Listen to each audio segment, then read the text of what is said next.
The Last of the New Orleans Fencing Masters by Lafcadio Hearn.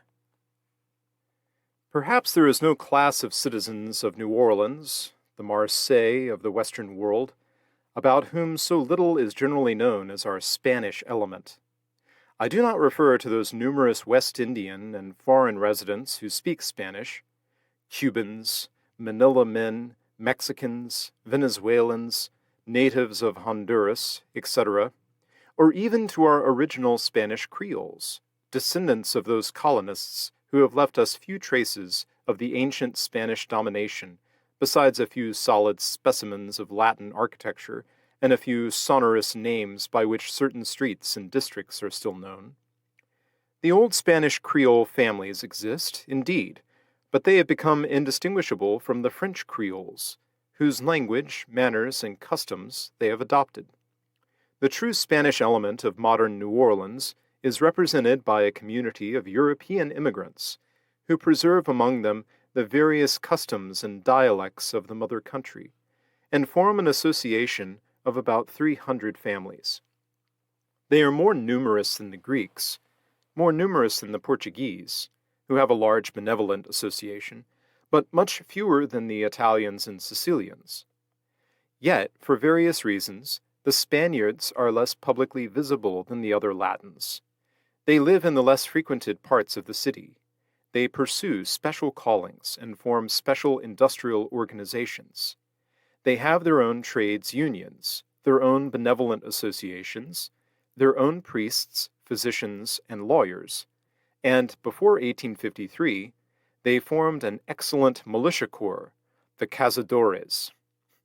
This fine body voluntarily disbanded because of the refusal of the governor to permit them to suppress a great anti-Spanish riot incited by Cuban refugees.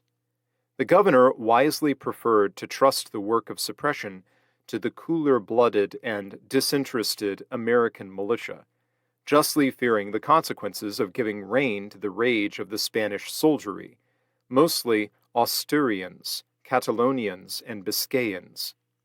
Since the disbandment of its military organization, the Spanish community, though numerically as strong as ever, has almost disappeared from public view. Whether Catalonians, Biscayans, Gallegos, Asturians, or men from the Balearic Islands, nearly all these Spaniards are interassociated as brothers of one order, and Catalan is the prevalent dialect. At their meetings, indeed, Castilian is supposed to be the official tongue, but should any discussion of an exciting nature arise, the speakers involuntarily abandon the precise speech of the academia for the rougher and readier argumentative weapon of dialect. A great number of these men are in business on their own account. Those who are not independent are, for the most part, fresh immigrants or elder sons beginning life, and the trade generally followed is tobacco manufacturing. Many Spaniards own factories. As soon as a young man lays by a certain sum, he marries, usually either a Creole of the poorer class or a European woman, Irish, English, or German. And thus it happens that almost every one of our Spaniards above 30 is the head of a large family. The New Orleans Spaniard has all the self-reliance, the shrewdness, the economy, and the sobriety of the Italian. He has less patience, perhaps, and is more dangerous to provoke. But strangely enough, crimes of violence are almost unheard of among the Spaniards, while they are fearfully common among our Sicilians, who practice vendetta. Moreover, the Spaniard is rarely found among the criminal classes.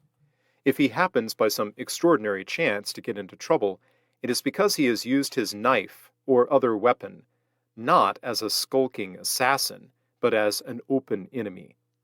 There are few Spanish houses in the antiquated portions of the city where a visitor will not observe a certain portrait or photograph, the likeness of a vigorous, keen-eyed man, with a slightly curved nose, long, firm lips, facial muscles singularly developed, and a fair beard, having that peculiar curl in it which is said to indicate a powerful constitution.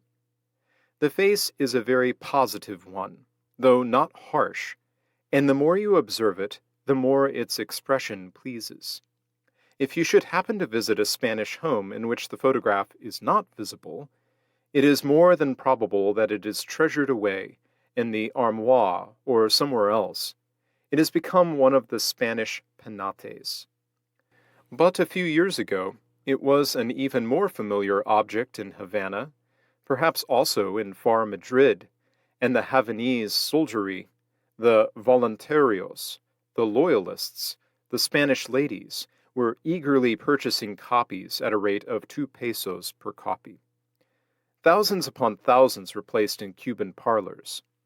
Still, the original of that picture, photograph, or engraving, for the likeness of the man has been reproduced in many ways, is not a prince, a diplomat, or a soldier, but a private citizen of New Orleans, a member of our Spanish community. His face is now seldom seen on Canal Street, but he is still a very active and vigorous man, despite his 70 years. He is a hero, and a titled hero, who won his fame by sole virtue of those qualities named in enamel upon the golden cross he is privileged to wear. Virtus et honor. Virtus, of course, with the good old Roman signification of the word, which is valor. Signor Don Jose Lula, or Pepe Lula, as he is more affectionately styled by his admirers, is a person whose name has become legendary even in his lifetime. While comparatively few are intimate with him, for he is a reserved man, there is scarcely a citizen who does not know him by name, and hardly a New Orleans urchin who cannot tell you that Pepe Lula is a great duelist who has a cemetery of his own. Although strictly true, this information is apt to create a false impression of some connection between Pepe's duels and Pepe's necropolis, the fact being that none of his enemies repose in the Louisa Street Cemetery, which he owns, and that he has never killed enough men to fill a solitary vault. There is, in short, no relationship between the present and past occupations of the cemetery proprietor, but before speaking of the former, I may attempt to give a brief outline of the career of this really extraordinary character, who won his way to fortune and to fame by rare energy and intrepidity. Pepe was born near Port Mahon, capital of Minorca, one of those Balearic islands whose inhabitants were celebrated in antiquity for their skill in the use of missile weapons, and have passed under so many dominations: Carthaginian, Roman, Vandal, Moorish, Spanish, French, and English. Pepe's imagination was greatly impressed during early boyhood by the recitals of sailors who used to visit his father's home at Port Mahon, and his passion for the sea became so strong as he grew older that it required constant vigilance to keep him from joining some ship's crew by stealth. Finally, when an American captain, John Conklin of Baltimore, I believe, made known in Port Mahon that he wanted an intelligent Spanish lad on his vessel, Pepe's parents deemed it best to allow their son to ship as cabin boy. He remained several years with the captain, who became attached to him and attempted to send him to a school to study navigation, in the hope of making a fine sailor of him. But the boy found himself unable to endure the constraints of study, ran away, and shipped as a common seaman.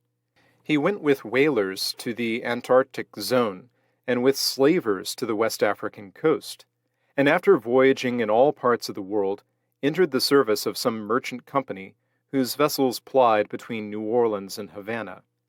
At last he resolved to abandon the sea and to settle in New Orleans, in the employ of a Spaniard named Biosca, proprietor of a ballroom and cafe. Being a very sinewy, determined youth, Pepe was entrusted with the hazardous duty of maintaining order, and after a few unpleasant little experiences, the disorderly element of the time recognized that they had found a master, and the peace of Biosca's establishment ceased to be disturbed. Pepe soon began to visit the popular fencing schools of New Orleans. He was already a consummate master in the use of the knife. What thorough Spaniard is not? But he soon astonished the best tireurs by his skill with the foils. At that time, fencing was a fashionable amusement. It was the pride of a Creole gentleman to be known as a fine swordsman. Most of the Creole youths educated in Paris had learned the art under great masters, but even these desired to maintain their skill by frequent visits to the salles d'armes at home. Indeed, fencing was something more than a mere amusement. It was almost a necessity. In New Orleans, as in Paris, the passions of society were regulated, if not restrained, by the duel, and the sword was considered the proper weapon with which gentlemen should settle certain disputes. The demand for fencing masters was amply supplied by foreigners and also by some local experts. Maîtres d'armes, whose names are now remembered only by a very few venerable citizens. The most celebrated were L'Aulotte, an Alsatian, Montias, also an Alsatian and Napoleonic veteran, Cazares of Bordeaux, Baudouin of Paris, the two brothers Rosiere of Marseille, Dauphin, a famous expert, killed at last in a shotgun duel which he had recklessly provoked. Behind these fading figures of the past, three darker ghosts appear. Black Austin, a free Negro who taught the small sword. Robert Severin, a fine mulatto, afterward killed in Mexico. And Basile Croquier, I am not sure that I spell the name correctly, also a mulatto, and the most remarkable colored swordsman of Louisiana. It was under Laulette that Pepe principally studied, and the fencing master, finding after a time that his pupil excelled him, appointed him his prévôt, or assistant. In a succession of subsequent encounters, the young man proved that, though he might have one or two rivals with the foils, he had no real superior among the maîtres d'armes. When he began to study the use of other varieties of weapons, the saber, with which he became the most expert, perhaps, in the South, the broadsword, with which he afterward worsted more than one accomplished English teacher, with the foil, which is only a training weapon and allows of a closer play, fine fencers have been able to make some good points with him, but with the rapier or small sword he was almost invulnerable. With firearms his skill was not less remarkable. Pepe's friends were accustomed to hold $1 in their fingers, or a pipe between their teeth, for him to shoot at. 20 years ago, he would often balance an egg on the head of his little son, and invariably break the shell with a Colt ball at the distance of 30 paces. With a rifle, he seldom failed to hit any small object tossed in the air, such as a ball, a cork, or a coin. Laulette and his pupil became very warm friends. Their intimacy was only once chilled by an unfortunate accident. At a time when the Bowie knife was still a novel arm in New Orleans, Laulette insisted upon a public contest with Lula. The weapons would be wooden buoys with hickory blades. Pepe had no equal, however, in the use of a knife of any sort, and Laulette, finding himself repeatedly touched and never able to make a point, lost his temper and made a violent assault on the young Spaniard, who, parrying the thrust, countered so heavily that the fencing master was flung senseless to the floor with 2 ribs fractured. But the friendship of the two men was renewed before long and continued until Laulette's death several years later. Lula, in whose arms he died, succeeded him as a teacher, not only of fencing, but also of the use of firearms. He did not, indeed, teach the knife, but he has often given surprising proofs of his skill with it. A gentleman who is quite expert with most weapons told me that after having succeeded in persuading Pepe to have a sham contest with him only a few years ago, he received the point of Pepe's mock weapon directly in the hollow of his throat, almost at the very first pass, and was repeatedly struck in the same place during 5 or 6 vain efforts to make a point. None of the serious contests in which Pepe has engaged lasted more than a few moments. He generally disabled his adversary at the very outset of the encounter. Although remunerative in those days, the profession of fencing master did not suit Lula's energetic character. He kept his salle d'armes, but hired assistants, and only devoted so much of his own time to teaching as could be spared from more practical duties. He had already laid down the foundations of his fortune, had bought out from Minorca his mother and brother, had married, and commenced to do business on his own account. Few men have attempted as many different things as he has with equal success. He built slaughterhouses and speculated in cattle. He bought up whole fleets of flatboats and sold the material for building purposes, working all day up to his waist in water and never getting sick in consequence.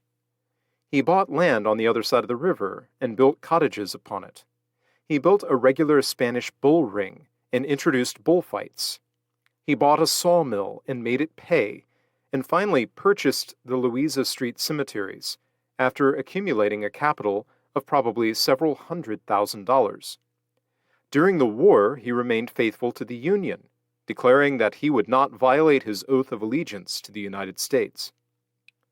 During all those years, Pepe kept his fencing school, but rather as a recreation than as a money-making establishment. He is now the last of the old fencing masters, and although he is practically retired from public life, will not refuse to instruct, gratis, pupils introduced to him by personal friends. For nearly half a century, he was the confidant and trainer of New Orleans duelists, and figured as second in more than 100 encounters. The duello is now almost obsolete in the South, and Creole New Orleans is yielding in this respect to the influences of Americanization. It is fully 3 years since Pepe's services were last called into requisition. While his formidable reputation as an expert often secured him against difficulties and dangers to which another in his position would have been exposed, it did not save him from the necessity of having some 20 or more affairs of his own. In half a score of these affairs, his antagonists weakened at the last moment, either apologizing on the field or failing to appear at all, and that only after having attempted to take every advantage attached to their privilege of the choice of weapons. One individual proposed to fight with poignards in a dark room, another with knives inside a sugar hogshead. Another wanted a duel with Colt revolvers, each of the principals to hold one end of the same pocket handkerchief. Another proposed that lots should be drawn for 2 pistols, one empty, the other loaded. And a Cuban, believing no such weapons procurable in New Orleans, proposed to fight with machetes. But, to the horror of the man, Pepe forthwith produced 2 machetes, and proposed to settle the difficulty then and there, a proposal which resulted in the Cuban's sudden disappearance. Only once was Pepe partly thwarted by a proposition of this sort, when some Havanese filibuster proposed that both principals and witnesses should fight with poisoned pills, lots to be drawn for the pills. Pepe was willing, but the seconds declared they would not take the pills or permit them to be taken. Several of Lula's duels were undertaken in behalf of friends, while he was actually acting in the role of second only, and when one of the principals could not fulfill the duties of the moment. On a certain occasion, the second of the opposite side, who was a German fencing master, declared his principal in no condition to fight, and volunteered to take his place. "We accept," replied Lula instantly, "but in that case you shall not deal with my principal, but with me." 10 seconds later the German lay on the ground with a severely gashed arm and both lungs transpierced. It was seldom, however, that Pepe cared to wound an antagonist so severely, and although he has had duels or difficulties with men of most European nationalities, only 2 men died at his hands, after having placed him under the necessity of killing or being killed. Since the war, Pepe has had no personal difficulties, except those assumed in the cause of Spanish patriotism. But these affairs first made him really famous and form the most interesting incidents of his singular career.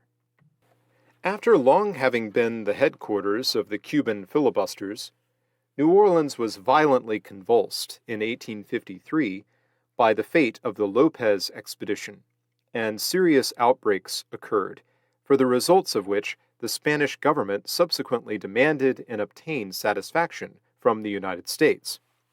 It was Pepe Lula who, at that time, saved the Spanish consul's life by getting him out of the city safely to the plantation of a compatriot. Pepe's own life was then menaced, and though none ventured to attack him in broad daylight, his determination and courage alone saved him from several night attempts at assassination. After the Lopez riots, the anti-Spanish fury died down to be revived again in 1869 by another Cuban tragedy. But in 1869, the United States garrison was strong, and there was no serious rioting. The rage of the Cuban revolutionaries vented itself only in placards, in sanguinary speeches, in cries of "Death to Spain," and a very few petty outrages upon defenseless Spaniards. Pepe Lula challenged one of the authors of the outrages, who, failing to accept, was placarded publicly as a coward. Then he resolved to take up the cause of Spain in his own person, and covered the city with posters in English, in French, and in Spanish, challenging all Cuban revolutionaries, either in the West Indies or the United States. This challenge was at first accepted by a number, but seemingly by men who did not know the character of Lula, for these Cuban champions failed to come to time, a few declaring they respected Pepe too much to fight him, yet at the same time a number of efforts were made to assassinate him, some by men who seemed to cross the Gulf for no other purpose. The Cuban emissaries and others fared no better in 1869.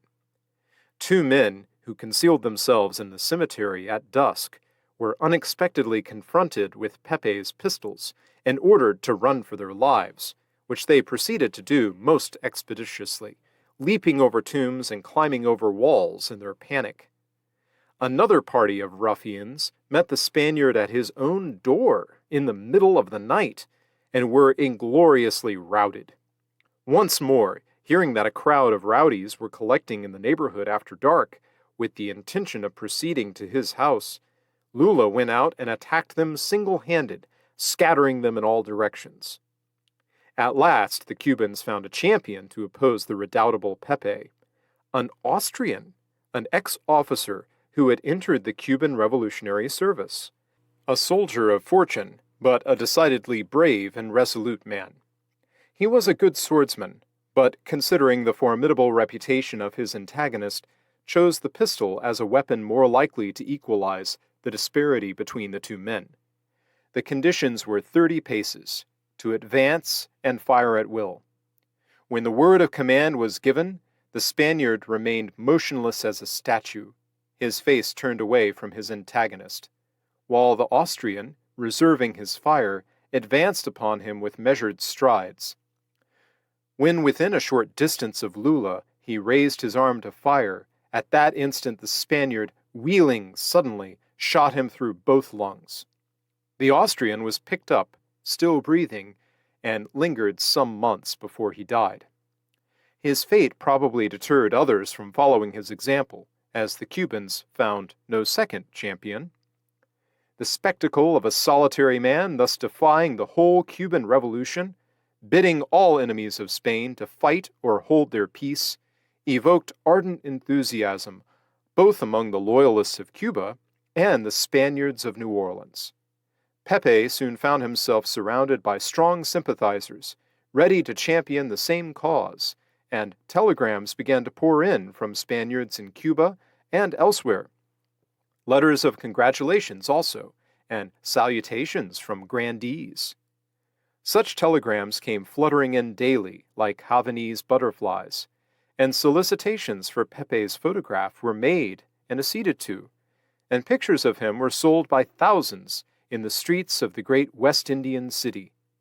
Meanwhile, the Cubans held their peace, as bidden, and then came from Madrid a letter of affectionate praise, sealed with the royal seal and signed with the regent's name, Don Francisco Sereno y Dominguez, El Regente del Reino, and with this letter the Golden Cross of the Order of Charles III, and a document conferring knighthood, Libre de Gastos, upon a valiant son who had fought so well for Spain in far-away Louisiana.